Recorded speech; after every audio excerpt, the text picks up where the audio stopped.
menjadi seorang koruptor sebagai pertanggungjawaban moral. Saya mau minta klarifikasi. Ini tanggung jawab siapa? Bapak malu nggak sih? Apakah saya dengar permintaan maaf yang benar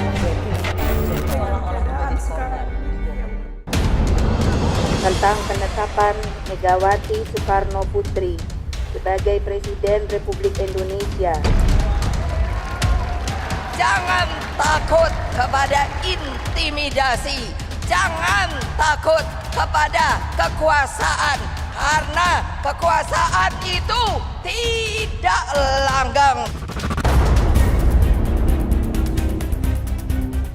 Dan sebagai bentuk kewaspadaan kita, guna melawan berbagai bentuk money politik dan intimidasi, marilah kita secara simbolis serentak memukul 10.000 kentongan untuk meningkatkan kewaspadaan nasional kita untuk negara kita ini.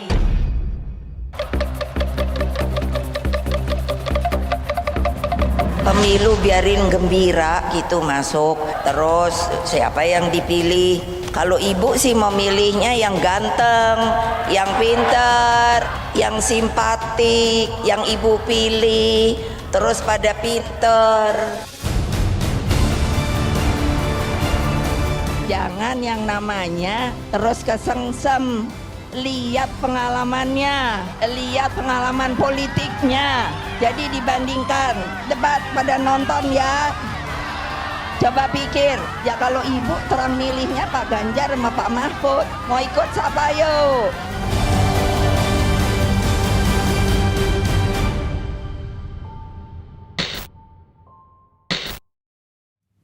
Sudah bersama saya Ketua Umum PDI Perjuangan, Ibu Megawati Soekarno Putri. Bu Mega, terima kasih sekali. Lama sekali saya minta wawancara dengan Bu Mega dan baru kali ini bisa terpenuhi di tengah kesibukan Bu Mega. Jadi sekali lagi Bu Mega, terima kasih banyak. Saya rasanya belum terlambat sih kalau saya bilang 23 Januari kan Bu Mega ulang tahun. Selamat ulang tahun Bu Mega. Sebetulnya sih jadi tambah umurnya. Udah liwat. Tapi jadi berapa tahun ini Bu Mega? 77. Wah, nggak kelihatan loh. Nggak kelihatan. Jadi saudaranya 007. James Bond. Banyak bilang Bu Mega ini awet muda loh. Masa? Kok saya nggak merasa ya? Mungkin turunan. Bu Mega, kalau saya pengen ngobrol, jadi yang juga menarik perhatian tuh Bu Mega, waktu kampanye di Bandung, ada video yang begitu viral dan wah banyak ditonton karena untuk pertama kalian melihat Ibu Mega joget di panggung.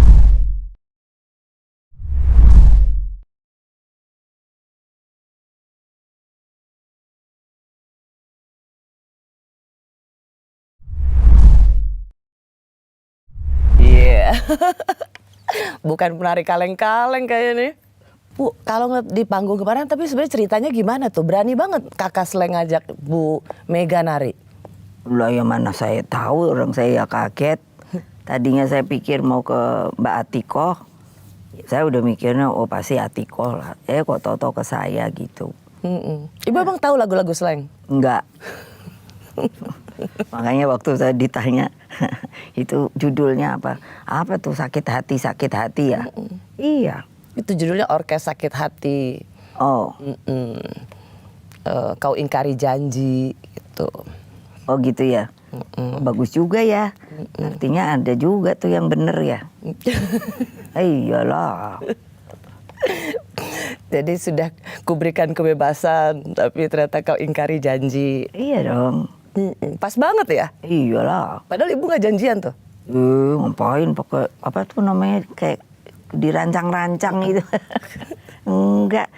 Saya melihat ibu waktu itu ketemu dengan Paus Fransiskus ya, dan menjadi juri untuk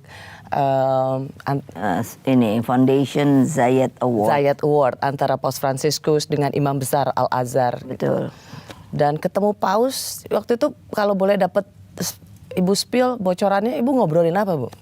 Ya jadi sudah dirancang bahwa sebelum saya ceritakan dulu itu foundation karena saya sendiri juga tiba-tiba didatangi oleh sekjennya, datang maksudnya untuk menyampaikan bahwa saya terpilih dari jadi semuanya 5 termasuk saya.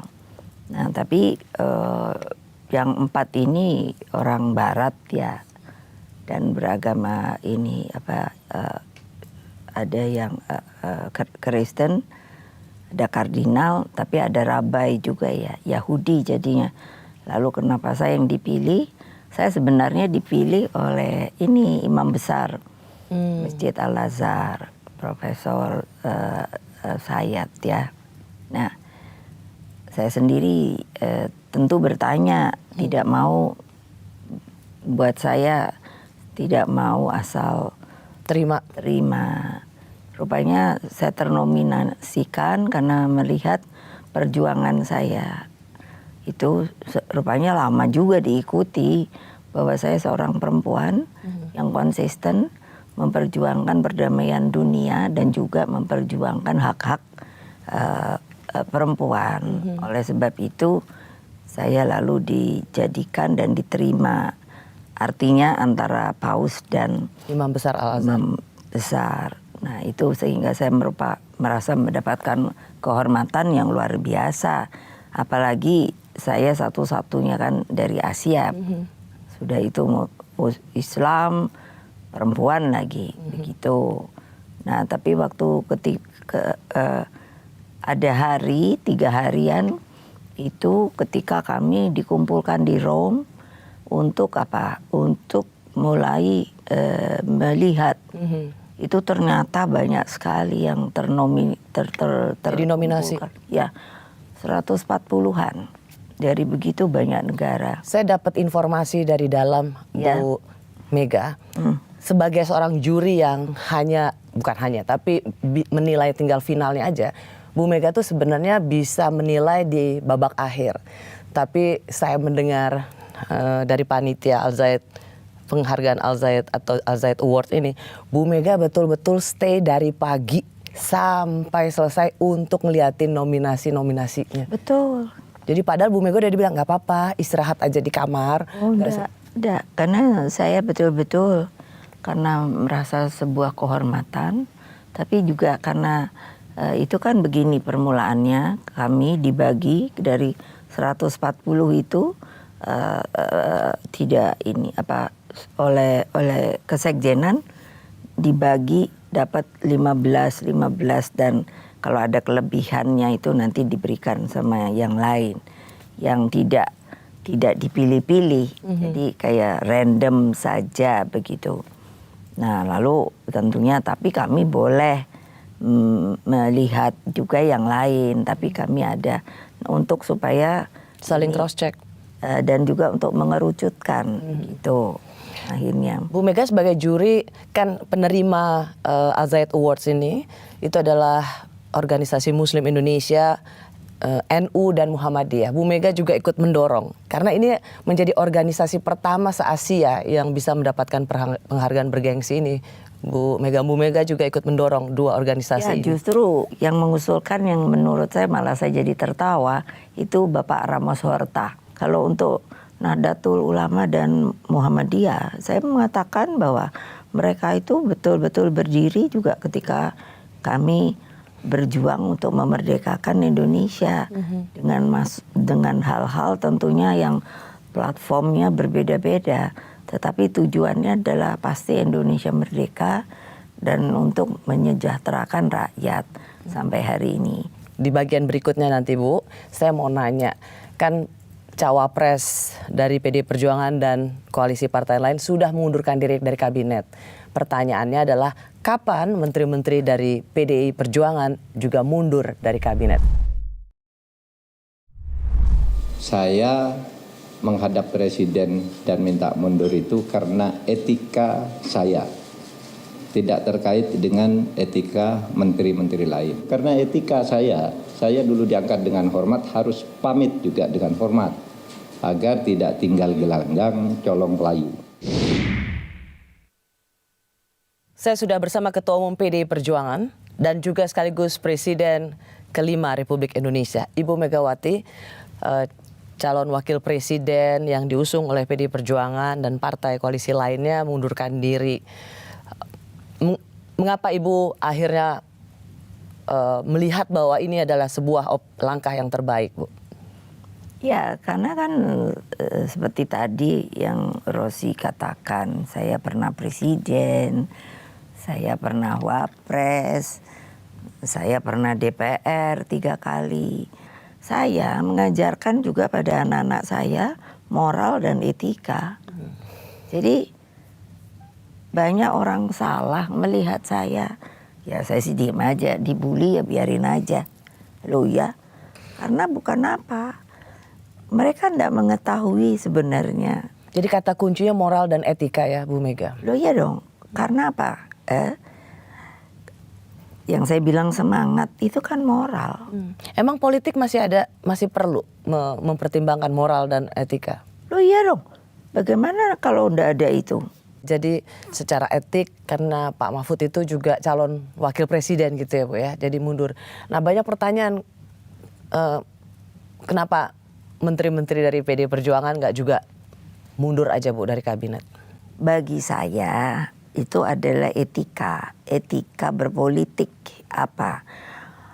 Harus punya track record politik. Nggak bisa loh, kamu asal masuk, terus kamu mau cari kedudukan saja, no. Ada disiplinnya, itu etika. Ada moralnya, nggak boleh kamu berantem satu sama lain.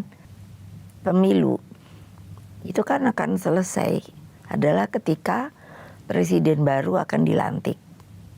Oke? Betul enggak? Betul. Berarti itu 20 Oktober. Maksud saya berapa bulan ya? Kalau sekarang Februari, katakanlah 14 Februari, 1 putaran atau 2 putaran, ya sekitar 8 bulan, 10 kurang 2 atau Juni gitu. untuk putaran kedua. Jadi saya bilang, tapi please pikir, ganti orang tuh gampang, 5 menit juga asal udah sumpah jabatan selesai. Tapi dari sisi pengalaman saya, karena saya memang berpengalaman, paling tidak kalau terjadi perubahan itu, kalau 6 bulan saja dia sudah mampu, artinya Konsolidasi. dan tahu fragmentasi dan lain sebagainya, it's okay, gitu. Nah Kalau sekarang, Kalau enggak kan bahaya gitu kan Bu? nah yang bahaya bukannya apa, bangsa dan negara, apa enggak begini, ayo. Oh jadi Bu Mega memang tidak ingin menteri-menteri PD Perjuangan mundur dari kabinet, justru menjadi bagian yang masih tetap membantu presiden? Karena presiden tuh banyak orang tuh mikir kan, presiden itu institusi. Jadi jangan seperti saya presiden, ya. Cuman sekarang kan tetap aja disebut presiden kelima gitu. Itu sebuah kehormatan lah. Tapi kan presiden itu kan dari kita suka lupa. Republik ini dibuat dengan 2 hal, yaitu ketatanegaraan dan ketata pemerintahan. Menteri Keuangan ini adalah posisi menteri yang strategis Bu. Oh Itu kan iya. banyak juga yang didesak, udahlah karena dianggap pemerintahan ini atau di kabinet ini semakin supaya terdelegitimasi, maka Bu Sri Mulyani sebagai menteri yang strategis bilang udah mundur aja. Kabarnya Bu Sri Mulyani juga sering berdiskusi dengan Bu Mega. Bu Mega bilang enggak. Padahal kan Bu Mega ini kan selalu kalau pidato bilang tempur. Tapi dengan menahan Menteri Keuangan untuk tidak mundur, kenapa Ibu enggak berpikir supaya lah kan justru yang kelihatan hebat kan malah Bu Mega, PD Perjuangan. Kenapa enggak itu yang jadi pilihan Bu? Nah saya berpikirnya begini, karena ini sebetulnya adalah masalah permainan yang seharusnya itu sudah berjalan dengan baik. Yang namanya pemilu ini bukannya sebuah akhir, ini hanya sebuah proses yang sudah dikatakan oleh dari tata negara bahwa sekarang ini presiden itu atau sampai tingkat menteri pun dan lain sebagainya, atau terutama di apa itu namanya, eksekutif, itu sudah ada jangka waktu yang harus diselesaikan. Ya sudah. Nah, tapi yang jadi persoalannya yang seperti tadi saya katakan, kalau semua hanya saya suruh mundur aja, yang rugi siapa? Bangsa dan negara. Apalagi yang namanya seperti Menteri Keuangan. Dia itu istilahnya kan tadi yang saya dapat masukan, yang dihitung tuh buntungnya loh. Jangan untungnya. Kalau kiat itu nanti salah, what will be happen to Indonesia? Nah ini kan juga begitu. Jadi Ibu masih mikirin itunya? Loh saya ini gimana sih, kan saya warga negara Indonesia. Dan seperti yang tadi saya katakan, saya ingin supaya apa yang diciptakan mereka yang sudah berjuang, dulu ada yang ketawa kalau saya bilang merdeka, merdeka, merdeka. Kata ibu tuh kayak ngapain sih orang udah merdeka pakai teriak-teriak. Loh saya ingin menyemangati supaya kamu ingat, kamu tuh bisa begini, punya bisa negara, bisa diberi nama orang Indonesia. Kalau dulu mana ada, nggak ada, namanya juga paling Nusantara atau apa. Itu karena perjuangan yang lain-lain. Bu, jadi kalau misalnya tuh ada kabar yang beredar, suasana di kabinet tidak lagi solid dan ada keresahan, misalnya dari Menteri PD Perjuangan udah ada yang nyiapin koper, itu justru Ibu yang bilang stay dan tetap bekerja. Ya, karena buat saya itu mengerti nggak, kan mesti apa sih? Umpamanya kita nih aja dah duduk, kan ada kursi, ada meja. Kan saya mesti mikir, mau ngangkat kursi kah? Atau tetap ada? Supaya kamu bisa duduk di kursi. Kalau nggak ada kursi kan kamu suruh berdiri sebagai umpamanya. Jadi saya bilang sama para menteri, staying. Why? Karena kalau ada orang yang mau dimasukkan, ini kan pasti berebut dong, kepingin banget dong segala masuk sopo. Tapi kalau hanya untuk 10 bulan, apa tuh yang mau dikerjakan? Coba pikirin. Ayo. Dan ini kalau orangnya the best, mumpuni, mengerti yang akan dijadikannya. Dan belum tentu orang itu mau loh. Kan gitu. Ya. Itu hitung-hitungan yang menurut saya sebuah nilai yang seharusnya para pemimpin itu melihatnya juga begitu. Bukan untuk kepentingan pragmatis. Jadi kalau situ suruh, udah dong, pokoknya semuanya lepasin aja, gitu. Terus gimana dong? Bangsa ini. Karena kan maaf, emangnya presiden bisa jalan sendiri? Itulah makanya dibikin kabinet. Makanya yang saya pertama kali waktu bikin kabinet, saya bilang di sini tidak ada namanya orang partai.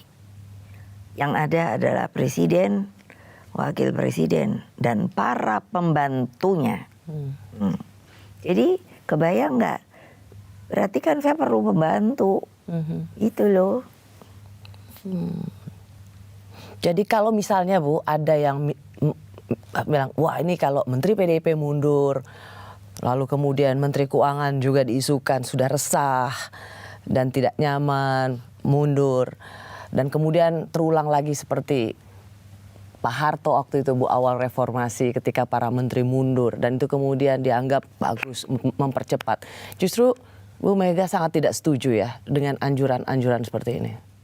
Saya tidak bisa mengatakan setuju atau tidak setuju. Tetapi cara pikir saya, itu saya kalau berpikir itu berupaya untuk bisa melihat sebuah sikon yang holistik. Saya melihat kan tadi, ini hanya 10 katakan berapa bulan tadi? 8. 8. Nah itu. Dan kalau semuanya itu dikeluarkan, padahal banyak yang bagus, terus digantikan oleh seseorang yang hanya kepentingannya ingin jadi menteri, tapi sisi pengetahuan politiknya, sisi pengetahuan daripada scientific dia itu ternyata tidak sesuai. Saya enggak bisa bayangkan, coba aja situ dah. Jadi kasih nama, kalau umpamanya Menteri Keuangan diganti, coba cari dah calonnya sopo, ntar saya jawab. masih mikirin itu ya Bu ya, buat bangsa ya. Loh, karena memang saya maunya bangsa saya beres, Oke. semuanya sejahtera sesuai perundangan, bukan karena maunya saya. Saya menangkap Ibu ingin mengatakan jangan hanya karena kita punya satu, karena kita di masa pemilu, kita punya tujuan politik, tapi menghalalkan segala cara termasuk menghancurkan bangsa ini. Itu yang Dan bukan itu juga, kita kan juga mesti lihat sikonnya dunia dong. Jadi sebenarnya memang selalu ada komitmen Ibu agar pemerintahan Presiden Jokowi ini tetap bisa menyelesaikannya dengan baik.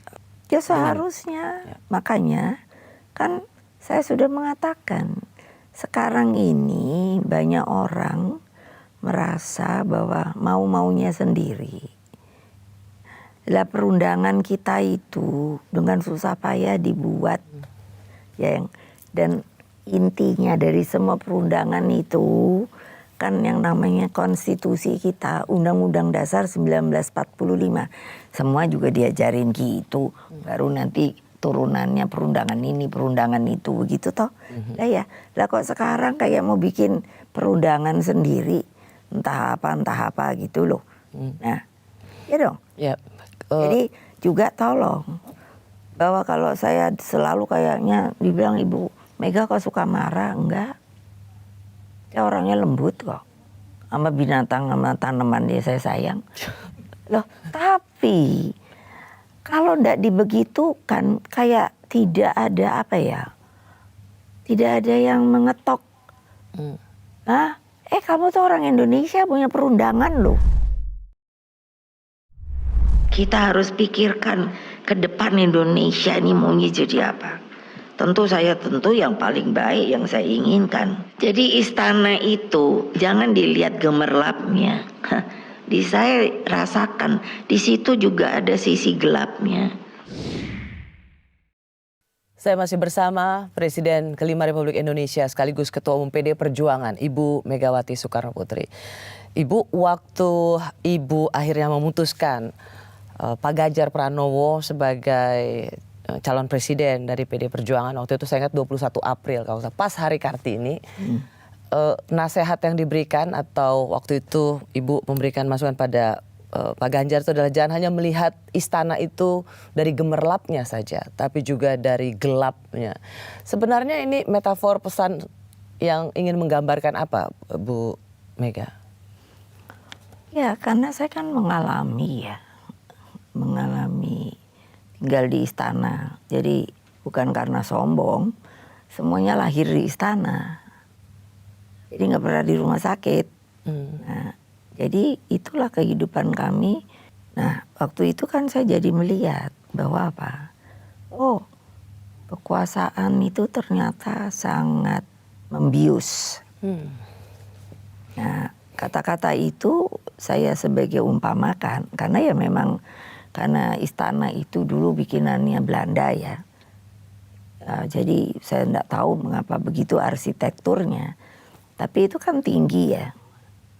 Nah kalau melihat ke atasnya itu, oh lampunya kan chandelier ya, begitu ya. Tapi kan mungkin untuk pertahanan barangkali, saya tidak pernah tanya. Jadi di bawah tuh banyak lorong-lorong gelap yang tidak ada lampunya. Nah itu juga saya tidak tahu kenapa. Padahal istana tuh ya Bu? Loh ya. Nah tapi kan saya katakan sekali lagi bukan dibuat oleh Indonesia. Itu warisan dari Gubernur Jenderal kan. Nah sehingga makna itu saya pakai supaya mudah. Bahwa menjadi pemimpin itu harus tahan banting.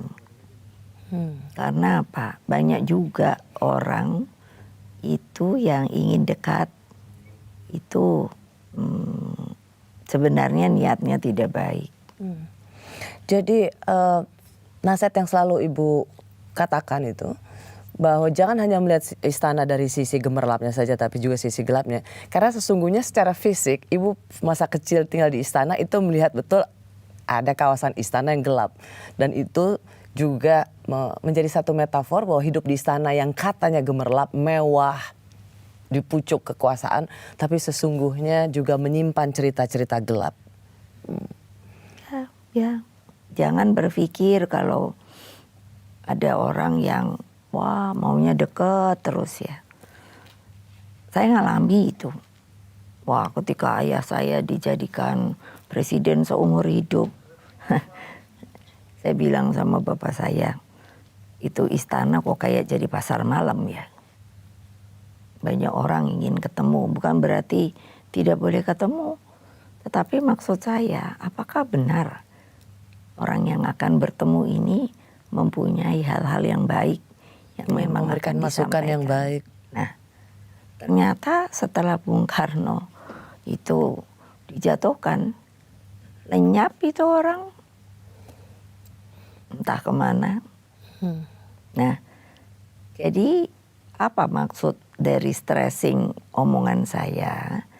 Jadi juga selalu harus ingat, jangan lihat ke atas terus tapi ke bawah. Jadi Bu Mega bilang orang yang nanti kalau udah jatuh juga sendirian. Orang yang paling duluan mengeluh-ngeluhan atau paling sering mengeluh-ngeluhkan nanti orang yang paling pertama menjauhkan diri, meninggalkan. Itu saya rasakan dan saya lama itu lihat bagaimana bapak saya dibegitukan. Buat Bu Mega itu berpolitik itu bukan sekedar untuk memenangkan elektoral, Ibu. Lah iyalah. Bukan soal menang kalah di capres. Sekarang ya, saya tuh udah mulai ngomong sama pimpinan-pimpinan partai saya. Situ bisa kebayang nggak sih? Untung ini bukan nanti sombong. Loh enggak. Saya bangun partai saya itu dengan baik, betul. Strukturnya harus kukuh. Lalu mereka harus bersekolah. Ada kursus-kursusnya. Lalu kalau mau jadi eksekutif, kita sekolahkan. Kamu mesti ngerti. Kalau kamu mau masuk komisi apa itu isinya komisi itu. Kalau kamu mau jadi bupati, gubernur segala macam, nggak asal nongkrong aja. Loh ya, kenapa? Ini membangun Indonesia. Karena kalau umpamanya kan ada nih, nanti bukan saya loh, itu Pemeo loh, dari zaman dulu 4D. Apa coba? Buat legislatif yang istilahnya yang dulu sindiran buat anggota DPR, datang duit, duduk, diam duit. Apa mau kayak gitu semua? Ya enggak lah. Tentu saya berkeinginan mari kalau tanding fair. Untuk apa? Loh, untuk Indonesia. Kalau tanding fair. Ya dong. Bukannya tanding itu hanya untuk elektoral. Bahwa itu nanti menang. Kalau menang elektoralnya nanti di DPR-nya. Itu seperti yang diomongi 4 itu. Lah terus saya sebagai ketua umum yang bertanggung jawab. Malu dong. Terang dong. Rugi dong. Ya iya dong. Gimana coba? Iya dong. Kan boleh keren gitu loh ya. Tapi ya berisi gitu loh. Bu Mega, saya mau nanya nih. Untuk klarifikasi gitu. Bu Mega kan sering menggunakan kata petugas partai. Itu sudah berulang kali dijelaskan sesungguhnya. Tapi sebenarnya Bu Mega kalau Pak Ganjar gitu sudah jadi presiden, Prof Mahfud wakil presiden, itu memang Bu Mega akan orang langsung bertanya-tanya dan mencemaskan, waduh nanti yang malah ini di bawah-bawah bayang-bayang Bu Megawati ini. Saya pun petugas partai karena saya dijadikan dalam kongres partai, diberi tugas. Kamu sebagai ketua umum harus memenangkan, anggota harus diperbanyak. Jadi bagaimana dengan anggapan orang ketakutan kalau pilih Pak Ganjar ini pasti akan didikte oleh Bu Megawati. Bagaimana sebenarnya seorang ketua umum PDI Perjuangan tuh memandang, ya udah presiden kalau sudah calon presiden kader PDI Perjuangan yang sudah dipilih oleh rakyat ya. Ya nanti tanya aja dah sama Pak Jokowi. Apa saya dikte? Enggak. Saya memberikan usul saran, boleh dong. Masa saya punya pengalaman nggak boleh diberikan? Keputusannya di situ loh. Diterima bagus, nggak diterima Yes. hak prerogatif presiden. Iya dong. Lo kok dibilangnya, dan apa ndak boleh sih?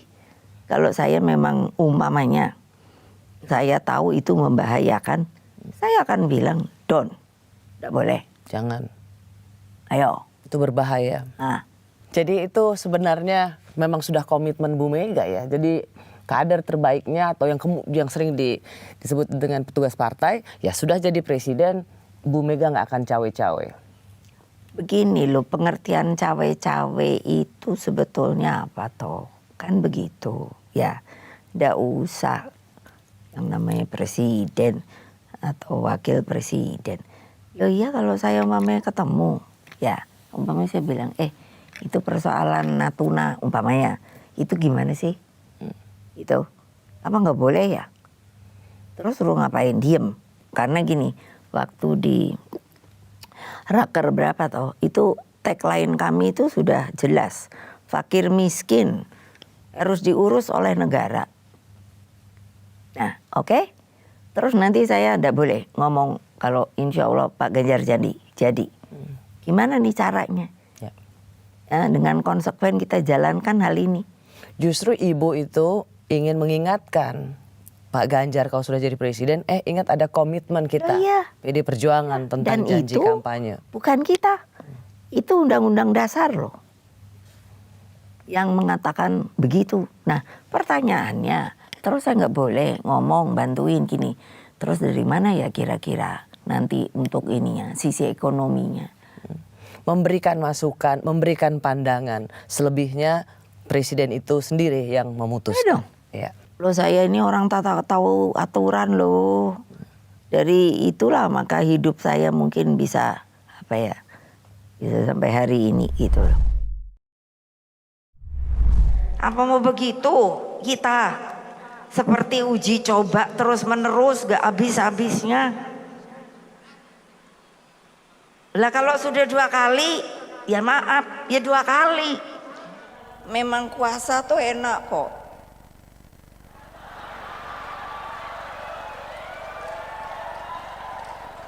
Ya tapi kan ibu udah suruh berhenti ya berhenti. Gitu aja. Iya.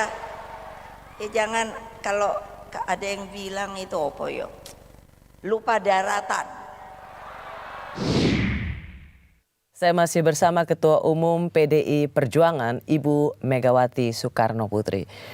Bu Mega, sebelum saya masuk ke soal pidato Bu Mega atau soal perpanjangan masa jabatan wacana 3 periode, mau tanya, Bu Mega kenapa kalau tiap pidato kesannya suka marah-marah, Bu?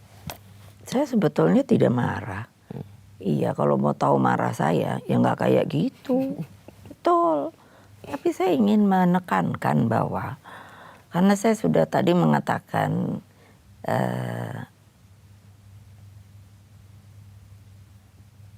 kalau tidak dikatakan seperti itu, jadi kan orang tuh ngomong kan begini, kalau orang ngomong itu kita kan dengar, tapi kan kita bisa menilai oh, orang ini ngomongnya begitu aja, ngerti nggak? Tapi ada yang orang memberikan tekanan bahwa itu yang harus dilakukan, begitu. Nah, tapi karena mungkin orang belum tahu saya, ya lalu kesannya seperti itu. Ya. Iya, tapi kalau mau tahu saya marah betul, biasanya saya malah jadi nggak marah. Dan satu saya perhatikan kalau Bu Mega pidato ya, Bu. Sebenarnya kalau Ibu kenal dekat dengan orang, sayang dengan orang, itu malah ibaratnya dalam pidato sering malah ada kesan meledek ya Bu ya. Maksudnya tapi Ibu punya style itu ya. Saya senang humor, yang sayangnya kan di media ya kalau mau jelekin ya gampang. Jadi kan mestinya kan ya kalau udah lihat saya sebagai apa humoris, Oh, anak-anak buah saya pada ketawa-ketawa deh. Gitu loh. Jadi kan yang paling penting menurut saya itu sebetulnya adalah ingin menegakkan disiplin. Maksud saya begini, orang melihat ibu arogan, padahal ibu adalah bagaimana seorang yang banyak disebut atau orang menyaksikan langkah ibu adalah seorang politisi senior yang teguh dalam prinsip. Tapi orang mungkin lihat kok arogan. Apa yang menurut ibu salah dipahami mereka tentang ibu? Nah, karena mereka hanya mengerti saya tidak menyeluruh. Mereka hampir mengambil cuplik-cuplik yang sepertinya mereka kehendaki. Begitu. Ibu, saya kan sering ya orang yang bully-bully itu. Saya bilang, Mbak, kamu daripada bully saya, Mbak datang sini deh. Ketemu saya. Kamu ngomongin depan saya, ibu dibully itu sama saya karena apa? Nggak ada tuh. Jadi kan ada memang yang menurut saya dari sistem perkembangan teknologi yang sudah begitu maju, ya ada hal yang seperti tadi akan saya ulangi. Di dalamnya itu tidak ada etika dan moral. Bu Mega, soal isu perpanjangan masa jabatan 3 periode, kenapa Ibu menolak? Kenapa Ibu termasuk yang bilang no, ini tidak sesuai dengan konstitusi? Padahal kan sebagai politisi partai politik bisa saja ya memberikan lampu hijau dan goal. Iya, nah saya tuh kan taat aturan. Itu kan urusannya sebetulnya tidak bisa diomongkan oleh satu orang per orang. Waktu dibilang itu kan sudah mau mendekati pemilu ini. Jadi bayangkan kita kok kayaknya nggak punya aturan dari sisi yang namanya di manakah itu harus diputuskan, satu. Lalu kapankah itu harus dijalankan, kan begitu. Ya. Nah, lalu dengan demikian itu kan tidak perlu terburu-buru seperti itu. Lah ini yang saya dengar hanya berapa orang ngomong. Lah saya bilang ya enggak lah, karena saya tahu aturan. Itu yang Ibu, ini adalah bagian juga dari menjaga konstitusi, taat pada konstitusi. Kalau bukan kita lalu siapa? Amburadul, nggak ada nanti konstitusi. Lalu terus mau dijadiin apa negara ini? Termasuk pertanyaan Bu, Ya. Ibu memilih calon wakil presiden buat Pak Ganjar itu Prof. Mahfud. Apakah Ibu punya memang kecemasan, kerisauan terhadap bagaimana kita menjaga konstitusi? Oh ya, karena kan banyak sekali ya kalau dilihat. Begini ya, kita harus pisahkan, oke? Yang salah itu bukan konstitusinya.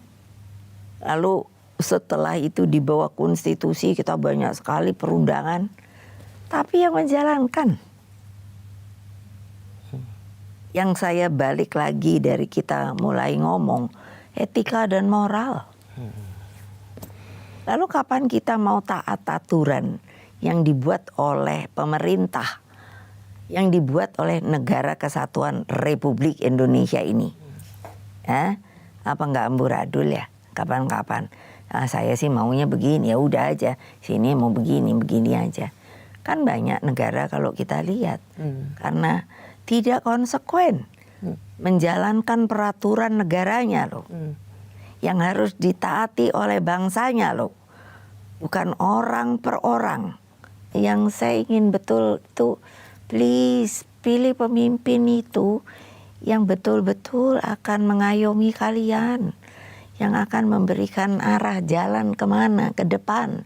Yang ke depannya itu yang saya bilang tadi sudah diarahkan oleh para pendiri bangsa. Dan saya Yakin bahwa Indonesia kan ini macam-macam. Indonesia maju lah, Indonesia apa lagi sih? Indonesia emas. Ya entah-entah ya. Kalau saya sih Indonesia Raya. Itu udah termasuk semuanya. Bisa. Tapi gimana kan gitu. Dan itu kan nggak mungkin. Cuman sorry Bu, saya mau masuk. Saya selalu memang menangkap Ibu itu selalu bergetar ketika menyebut Indonesia Raya dan membayangkan atau mengimajinasikan sebuah kondisi Indonesia Raya yang semoga sesuai dengan harapan para founding fathers.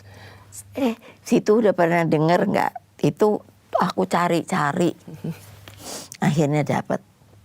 Karena aku denger dulu yang di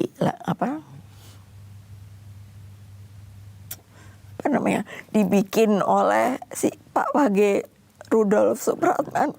Aku kalau kayak gini suka mau nangis.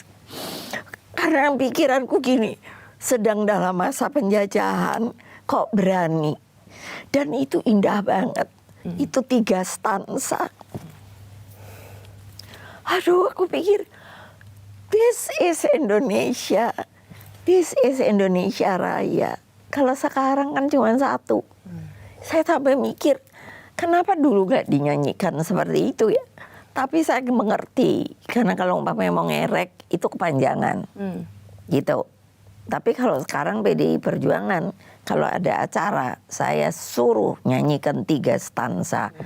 Itu baru kita lihat, oh yang diinginkan Indonesia ini kayak gini. Kenapa? Karena dia kan negara kaya raya. Gitu loh. Jadi tinggal orangnya yang setelah 3,5 tahun dijajah. Setengah abad. 3,5 abad itu dinaikkan semangatnya, diberikan disiplin, terus punya tujuan untuk menuju yang ke sana itu. Ya makanya saya bilang konsep tuh mbak 100 tahun gitu loh, apa 200 tahun kayak apa gitu. Jadi nggak usah bolak-balik nanti, aduh udahlah, maju mundur ya saya bilang. Ntar baru begini lagi, baru begini lagi. Aduh, udah capek saya. Jangan capek Bu Mega. No, ya capek no. Loh, bagaimana sih semua waktu ulang tahun saya semuanya mendoakan saya, terima kasih banget. Suruh sehat, suruh pinter, suruh masih terus ngomel. Kok suruh pinter, apalagi mau pinter? Ya kalinya dianggap kurang pinter. Saya nggak tahu lah. 77 tahun didoain supaya pinter. Ya kali mulai pikun, kita kan nggak tahu. Enggak ada ya, ingat Bu Mega masih luar Oh biasa. iya, memang iya. Makanya kan bagi saya itu sebuah kehormatan luar biasa ya. Jadi Bu Mega panjang umur, tetap sehat, dan masih selalu ditunggu pemikiran-pemikiran, gagasannya, dan selalu berbagi kecintaannya tentang mewujudkan Indonesia Raya. Oh iyalah, makanya semua orang itu kalau dipikir, aduh, saling gendong gitu loh. Ini kok apa ya? Nanti kita bicarain kalau kameranya udah. Loh ya makanya. Bu Mega terima kasih banyak. Okay. Oh, berarti kode kita malamnya adalah. Iya dong. Makasih banyak ya Bu, di tengah kesibukan Ibu, Yes. tetap meluangkan waktu di Rosi dan datang ke Kompas TV. Terima kasih Iya dong. Bu Mega. Ya, makasih sekali. Saya dapat kehormatan juga bisa ngobrol di sini. Saya Rosiana Silalahi, terima kasih sudah menyaksikan program Rosi. Ikut terus perkembangan informasi seputar pemilu 2024 hanya di Kompas TV, independen terpercaya.